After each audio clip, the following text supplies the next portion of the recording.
Mabubulok na nga ba sa kulungan si dating Senador Bong Revilla matapos sumuko dahil may warrant of arrest siya? Dito sa video po na inilabas niya, huli niyang inilabas sa kanyang page, ay mukhang malungkot talaga siya.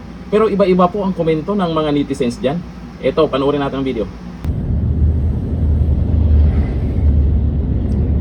Magandang gabi po mga kababayan. Nakatanggap po kami ng impormasyon na lumabas na yung aking warrant of arrest. Nakakalungkot po, parang wala yatang due process. Pero ganun pa man, haharapin ko to ng walang takot. At alam kong hindi ako papabayaan ng Diyos dahil wala po akong kasalanan dito.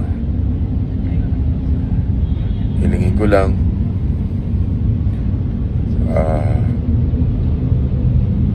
hingi ako ng panalangin at patatagin niyo rin po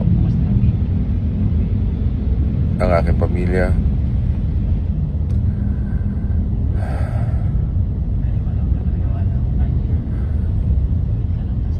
Po, may paliwanag ko ano yung nararamdaman ko sa totoo lang. Napakasakit po para sa akin at para sa aking pamilya.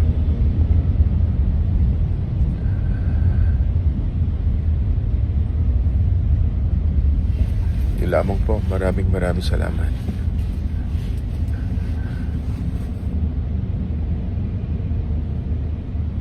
Alam ko hindi ako papabayaan ng Diyos. Thank you po sa inyo lahat. Please pray for me.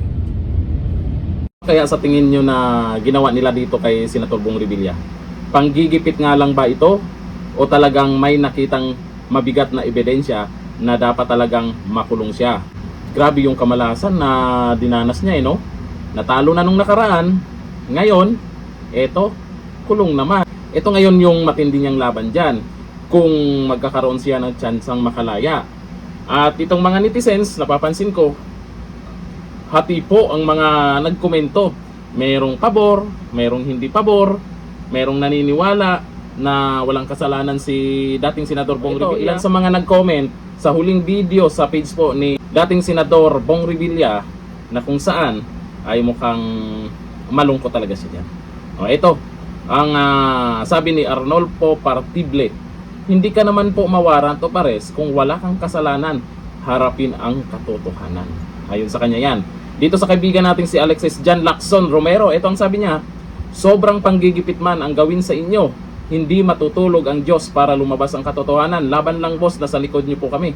Patuloy kaming mananalangin para sa kalusugan niyo at para na rin sa katotohanan. Hindi bibitiw na laban para sa katotohanan. At may mga taga-suporta na si dating Senator Bong Revilla na lumabas ha.